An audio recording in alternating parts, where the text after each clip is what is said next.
Overwatch Precession Tac Trigger. This is actually the second trigger I got for this gun.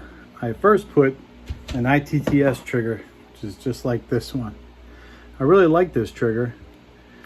Very little minimal take up and then break. I really like that about this trigger, and it did the same thing on the Glock 43X. But the problem I was having, or what I didn't like, is the Glock 43X has a very, I don't know, it's almost like a hard break. Like it's like a loud break when you break the trigger. And I didn't like that. I was hoping that like, this trigger here on my Glock 17 has got a couple thousand rounds through it, so it's well broken in, and I actually do really like this trigger. But I don't have a couple thousand rounds through this. I've only got close to 1,000 rounds through this, and I'm impatient. I wanted, no, you know what? No, I'm sorry. The other part about it was with this trigger, this safety blade was digging into my finger when I would pull the trigger. It was digging into my finger here. That I definitely didn't like. So I saw this flat face trigger, and let me tell you, this is way more comfortable. Way more comfortable. Now I have a 3.5 pound connector in here as well, and I got the trigger shoe with the N3 coating trigger bar to go with it, and I wouldn't say it's smooth. Some people say, oh, it's so smooth. I don't know if it's smooth, but I will tell you that I really got like a 3.5 pound trigger pull with this.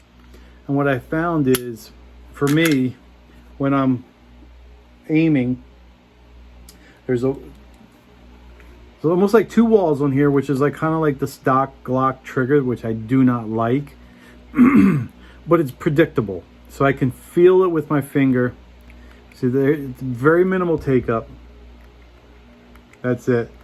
And then there's the first wall, right? So take up, wall, and then I'm gonna probably do it wrong because I'm on an awkward angle, but I'm gonna try to pulling. All right, now it's gonna break. So it's just learning that predictability.